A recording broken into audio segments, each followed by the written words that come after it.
আমি সুদীপ্তা, এভি নিউজে আপনাদের সকলকে স্বাগত। প্রথমেই চোখ রাখবো নিউজ হেডলাইন্সে।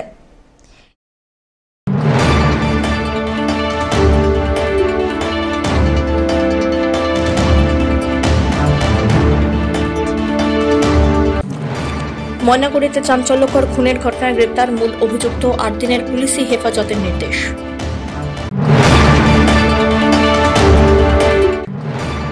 কোল্ড স্টোরেজের গ্যাসের পাইপলাইনের লিক ঘটনায় ব্যাপক চাঞ্চল্য ক্রান্তি ব্লকের ভান্ডারিপাড়া এলাকায়। এবার আসছে বিস্তারিত সংবাদে। সহকর্মীকে খুন করে মাটি চাপা দিয়ে সস্ত্রীক পলাতক অভিযুক্ত। জলপাইগুড়ির ময়নাগুড়ির চাঞ্চল্যকর সেই খুনের ঘটনায় মূল অভিযুক্ত পরিমল রায়ের স্ত্রী সঙ্গীতা রায় গগৈকে অসম থেকে গ্রেপ্তার করে আনল ময়নাগুড়ি থানার পুলিশ। সহকর্মী গৌতম রায়কে খুন করে বাড়ির উঠোনে মাটি চাপা দিয়ে স্ত্রী সঙ্গীতাকে নিয়ে শ্বশুর বাড়ি আসামে পালিয়ে গিয়েছিল ঘটনার মূল অভিযুক্ত, পেশায় কাঠের মিস্ত্রি পরিমল। গত বুধবার পরিত্যক্ত মোটর বাইকের মালিকের খোঁজ করতে গিয়ে ময়নাগুড়ির ব্রহ্মপুত্র গ্রাম থেকে মৃতদেহের হদিশ পায় পুলিশ। জানা গিয়েছে, শ্বশুর বাড়িতে স্ত্রীকে রেখে নিজে অন্যত্র গা ঢাকা দিয়েছে পরিমল। মঙ্গলবার সকালে ধৃত সঙ্গীতাকে ময়নাগুড়িতে নিয়ে আসা হয়। জেরা করে খুনের কারণ জানার চেষ্টা চালায় পুলিশ। মূল অভিযুক্ত পরিমলের খোঁজে এখনো চলছে তল্লাশি। জানা গিয়েছে, খুন করে প্রথমে টোটো রিকশা করে কোচবিহারের চেংরাবান্ধা, সেখান থেকে বাসে কোচবিহার থেকে ট্রেন ধরে অসমের তিনসুকিয়া, সেখান থেকে বাসে করে শ্বশুর বাড়িতে সঙ্গীতাকে রেখে পালিয়ে যায় পরিমল। ইমিডিয়েটলি যখন আমাদের টিম আসামে পৌঁছে যাওয়ার পরে সেখানে আসাম পুলিশের সহযোগিতায় আমরা যে পরিমল রায়ের স্ত্রী সঙ্গীতা রায়, তার বাড়ি সেখানেই। পরিমল রায় সেখানে বহুদিন থেকেই কাজ করত, ও কাঠমিস্ত্রি কাজ করত, এবং যে ডিসিস্ট আছে গৌতম রায়, সেও কিন্তু সেখানেই কাঠমিস্ত্রি কাজ করত, দুজনেই একসঙ্গেই থাকতো। আমরা সেখানে থেকে সঙ্গীতা রায়কে গত 6 তারিখে আমরা অ্যারেস্ট করি। অ্যারেস্ট করার পরে আমরা সেখানকার লার্নের কোর্টের সামনে তাকে হাজির করি এবং আমরা ট্রানজিট রিমান্ডের প্রেয়ার করি। আমরা ট্রানজিট রিমান্ড 4 দিনের রিমান্ড পাই এবং সেখানেই সঙ্গীতা রায়কে রেখে আমরা ইনভেস্টিগেশন করি। আমাদের যে টিম যায়, ইনভেস্টিগেশন স্টার্ট করি আমরা যে পরিমল রায়কে ধরার জন্য। কিন্তু আমরা পরিমল রায়কে এখন পর্যন্ত পাইনি। কালকে রাতের বেলায় সঙ্গীতা রায়কে নিয়ে আমাদের টিম এখানে ফিরে আসে। আজকে আমরা সঙ্গীতা রায়কে আমাদের লার্নের কোর্টে প্রডিউস করছি এবং 10 দিনের রিমান্ড চাইছি। খুনের অভিযোগে ধৃত সঙ্গীতা রায় গগৈকে মঙ্গলবার জলপাইগুড়ি আদালতে হাজির করে 10 দিনের রিমান্ডের আবেদন জানিয়েছে ময়নাগুড়ি থানার পুলিশ। আদালত 8 দিনের পুলিশি রিমান্ড মঞ্জুর করেছে বলে জলপাইগুড়ি আদালতের সহকারী সরকারি আইনজীবী মৃন্ময় বন্দ্যোপাধ্যায় জানান। মার্ডার কেস যেটা হয়েছিল সেটাতে আজকে একজনকে কোর্টে ফরওয়ার্ড করেছিল, যার নাম হচ্ছে সঙ্গীতা রায়। ঘটনার পর থেকে সে পলাতক ছিল। তাকে আসামের চড়াইদেও ডিস্ট্রিক্ট, সেখান থেকে তাকে অ্যারেস্ট করে 4 দিনের ট্রানজিট রিমান্ডে আজকে জলপাইগুড়ি কোর্টে প্রকাশন দেওয়া হয়েছে। এর সাথে 10 দিনের একটা পুলিশ কাস্টডি প্রেয়ারও আছে। রিকনস্ট্রাকশন অফ ক্রাইম, কীভাবে ক্রাইমটা করেছে, কী কী ওয়েপন ইউজ হয়েছে সেটাগুলো রিকভারের জন্য 10 দিনের কাস্টডি দিয়েছিল। 8 দিনের কাস্টডি আলাদা হয়েছে। অ্যাকচুয়ালি যা জানা যায় 2জনে মিলেই ইনভলভ ছিল এই ক্রাইমটাতে। তার মধ্যে একজন এখনো স্টিল অ্যাপস করেনি, তাকে এখনো ধরা যায়নি, এবং যে ওয়াইফ, সেও এফআইআর নেম ব্যাককেস ছিল, তাকে অ্যারেস্ট করা হয়েছে। আন্ডার ইনভেস্টিগেশনে এই মুহূর্তে এখনো কিছু বলা যাচ্ছে না। ইনভেস্টিগেশনের স্বার্থে পরবর্তীতে জানা যাবে কি ধারায় মামলা হয়েছে। মূলত যেটা মার্ডার সেকশন আছে 103, যেটা সেই সেকশনে স্টার্ট হয়েছে। Inaki শিলের report.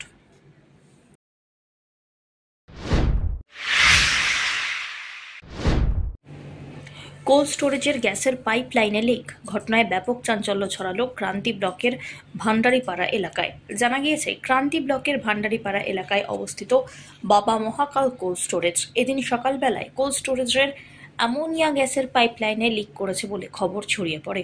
ঘটনায় ব্যাপক চাঞ্চল্য ছড়ায়। এরপরেই খবর দেওয়া হয় ময়নাগুড়ির দমকল বাহিনীকে। খবর পেয়ে একটি ইঞ্জিন সহ দমকল কর্মীরা ছুটে আসেন। এদিকে ততক্ষণে দায়িত্বপ্রাপ্ত অপারেটর পাইপলাইনের প্রধান ভাল্বটি বন্ধ করে দেন, যার ফলে গ্যাস ছড়িয়ে পড়তে পারেনি। দমকল বাহিনীর কর্মীরা স্টোরেজে পৌঁছে বাকি কাজ খুব দ্রুত এবং তৎপরতার সঙ্গে সেরে ফেলেন। লিঙ্ক বন্ধ করে দেওয়া হয়। বর্তমানে পাইপলাইন থেকে আর গ্যাস বেরোচ্ছে না বলে খবর। স্বাভাবিকভাবেই বলা যায় বড়সড় দুর্ঘটনা থেকে রক্ষা পেল ভান্ডারিপাড়া এলাকা। গত বছর ময়নাগুড়ির জলপেশ কোল্ড স্টোরেজের ছাদের একাংশ ভেঙে অ্যামোনিয়া গ্যাসের পাইপলাইন লিক হয়। ঘটনায় অনেকজন অসুস্থ হয়ে পড়েছিলেন। পরিস্থিতি নিয়ন্ত্রণে আনতে স্টোরেজে সংলগ্ন এলাকা খালি করে দেওয়া হয় বলেও জানা গিয়েছে। এইখানে এই মহাকাল কোল্ড স্টোরেজ, যেটা ভান্ডানি পাড়ার মধ্যে অবস্থিত, তো আমাদেরকে ময়নাগুড়ি ফায়ার স্টেশনে একটা কল যায় যে এই মহাকাল কোল্ড স্টোরেজে লিক করেছে। আমরা সেই সুবাদে আমরা এইখানে পৌঁছই এবং পৌঁছে এসে দেখি যে পেছনে মেইন ভাল্ব গ্যাস কিট থেকে গ্যাস লিকেজ হচ্ছে। এখন পরিস্থিতি কেমন আছে? এখন পরিস্থিতি মানে এনারা যে অপারেট করেন তিনি মেন ভাল্বটা বন্ধ করে দিয়েছেন, আর ময়নাগুড়ি ফায়ার স্টেশন বিএসএফ করে সেই জায়গাটা ভালো করে চেক আপ করে আসছেন এবং আমরা অ্যাসিওর যে ওখানে কোনো গ্যাস আর লিক করছে না বলে আমরা নিশ্চিত হলাম। ঘটনায় কেউ ইনজুরি আছে?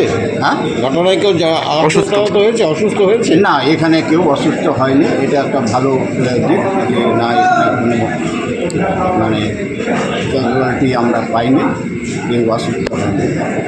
বড়সড় দুর্ঘটনা থেকে রক্ষা। হ্যাঁ, বড়সড় দুর্ঘটনা থেকে রক্ষা, এটা বলা যায়। ধীমান রায়ের রিপোর্ট।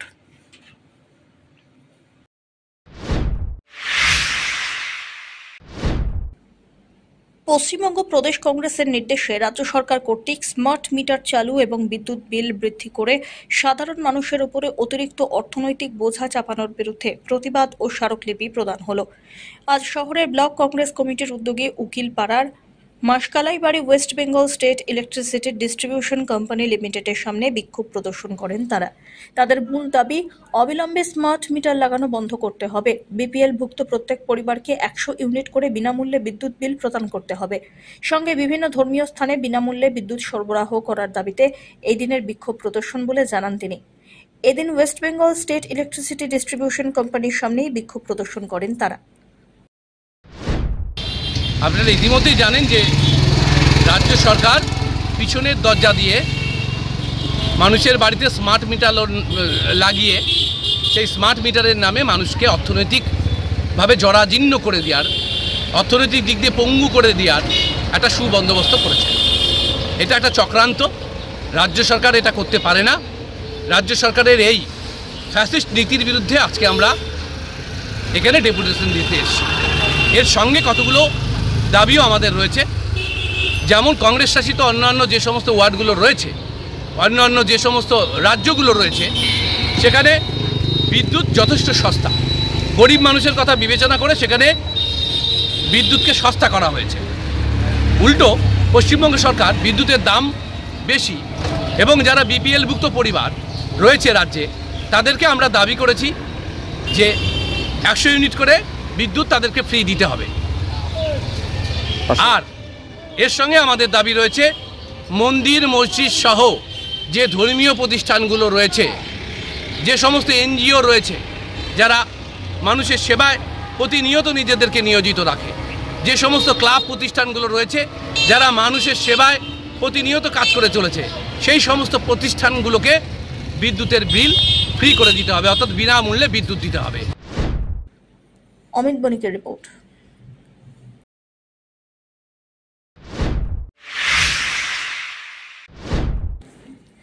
জলপাইগুড়ি শহর সংলগ্ন অরবিন্দ গ্রাম পঞ্চায়েতের নামাপাড়া এলাকায় চুরির ঘটনায় ব্যাপক চাঞ্চল্য ছড়ালো।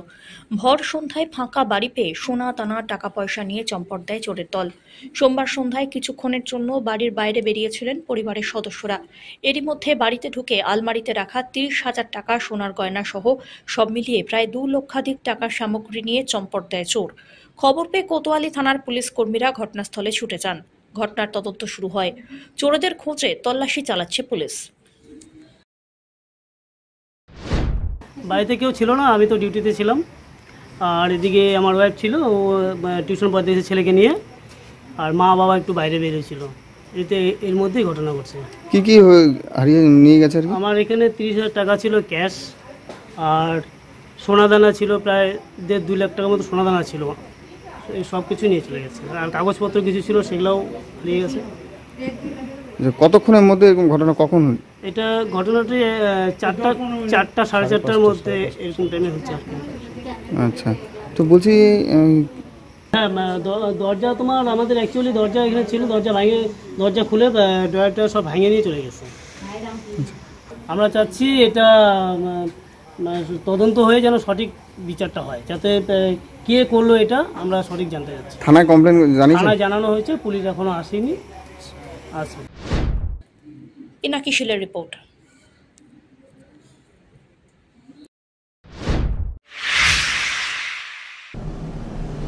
নিয়ে নিচ্ছে ছোট্ট একটি বিরতি, ফিরে আসছি বিরতির পর, সঙ্গে থাকুন।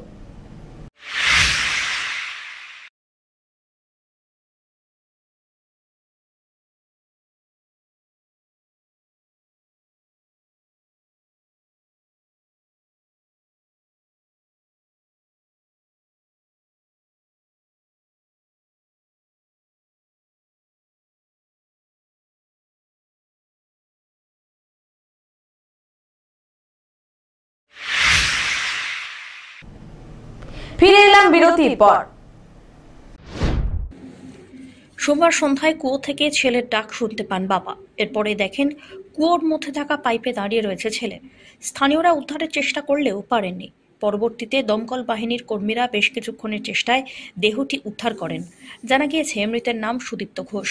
ধূপগুড়ি ব্লকের গাদং 2 নম্বর গ্রাম পঞ্চায়েতের অন্তর্গত জুরাপানি হাই স্কুল সংলগ্ন এলাকার ঘটনা।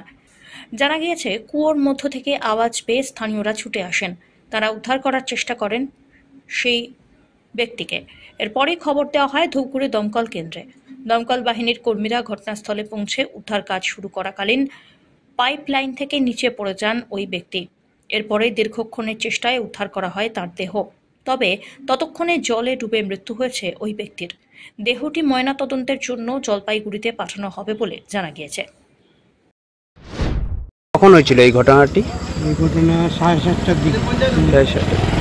তারপরে কি হলো? ও তো সাইকিয়াট্রিস্ট রুগী ছিল, ওষুধও ঠিক মতো খেত না। হ্যাঁ, ঘরে কোনো জিনিস উল্টাপাল্টা এক জায়গায় জিনিস আরেক জায়গায় ফেলায়, কোনো সময় আমাকে মারতে আসে, এরকম করতো।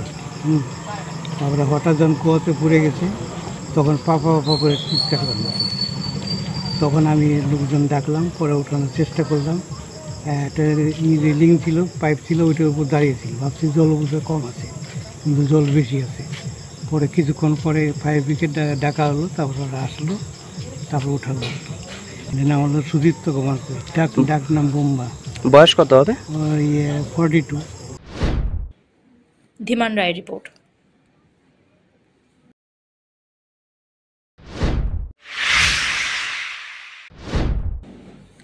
নেই বৃষ্টির দেখা, হাঁসফাঁস গরমে নাজেহাল জলপাইগুড়ির বাসিন্দারা। তাপমাত্রা 38 ডিগ্রি ছুঁই। গরমে অসুস্থ হয়ে পড়লে অবহেলা না করে সরাসরি সরকারি হাসপাতালে ভর্তির পরামর্শ দিলেন জলপাইগুড়ি মেডিকেল কলেজ ও হাসপাতালের কর্তৃপক্ষরা। সরকারি হাসপাতালে চিকিৎসার সমস্ত রকম ব্যবস্থা রাখা হয়েছে, এমনটাই জানিয়েছেন জলপাইগুড়ি মেডিকেল কলেজ ও হাসপাতালের এমএসভিপি ডক্টর কল্যাণ খাঁ। নির্দেশিকা আমাদের বেশ কিছুদিন আগেই দেওয়া হয়েছিল, সেটা আমরা সার্কুলেট করেছি। এবং যে কথাটা সাধারণ মানুষের জন্য বলার, সেটা হচ্ছে যে দয়া করে কোনো রকম গরমের জন্য যে অসুবিধেগুলো, যে ধরুন অনেকক্ষণ গরমে দাঁড়িয়ে থাকতে বাধ্য হচ্ছেন, সেই ক্ষেত্রে আপনার শরীর ঢাকা পোশাক, রোদ চশমা ইত্যাদি ব্যবহার করুন। জল বেশি করে খান। বাচ্চাদের এবং বয়স্কদের বিশেষ করে যত্ন এবং নজর রাখুন। যদি কোনো রকম সমস্যা বোধ করেন, সাথে সাথে আমি বলবো যে কোনো রকম টোটকা ইত্যাদির দিকে না গিয়ে জল খান, ঠান্ডা জায়গায় সেই পেশেন্টকে রাখুন এবং সাথে সাথে সরকারি হাসপাতাল বা স্বাস্থ্যকেন্দ্রে অবশ্যই যোগাযোগ করুন। এইটুকুই বলবো। আমাদের হাসপাতালে এবং সমস্ত স্বাস্থ্যকেন্দ্রে এর যে পরিষেবাগত যা কিছু প্রয়োজনীয়তা, সেটার ব্যবস্থা কিন্তু আছে।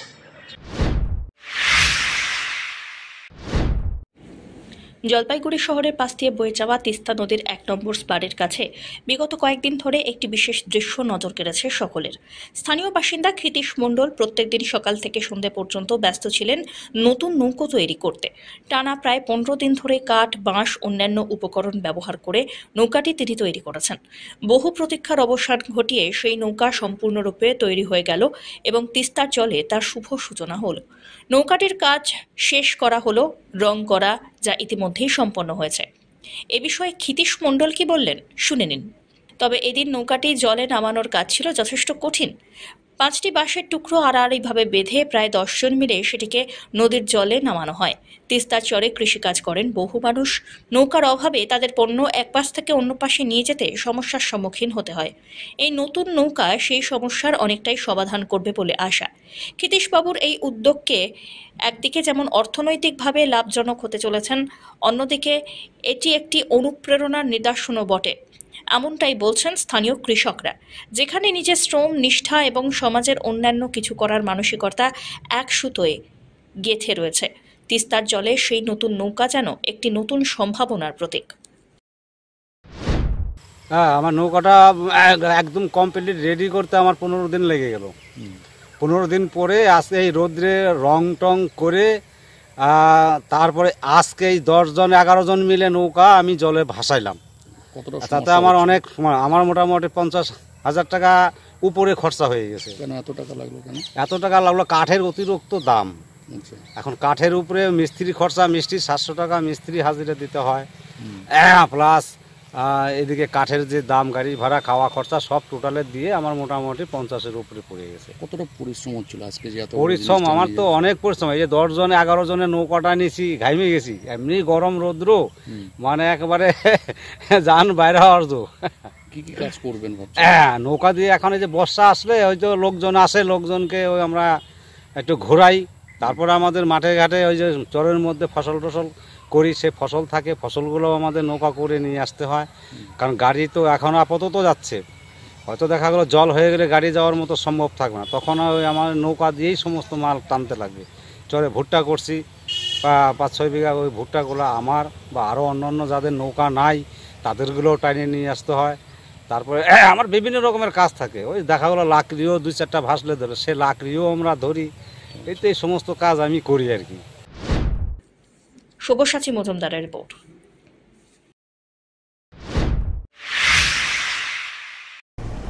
শেষ করবার আগে নিউজ হেডলাইন্স আরো একবার।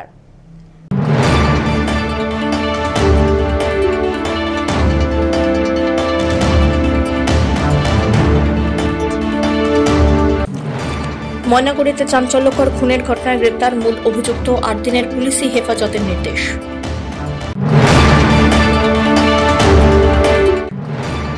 কোল্ড স্টোরেজের গ্যাসের পাইপলাইনের লিক, ঘটনায় ব্যাপক চাঞ্চল্য ক্রান্তি ব্লকের ভান্ডারিপাড়া এলাকায়।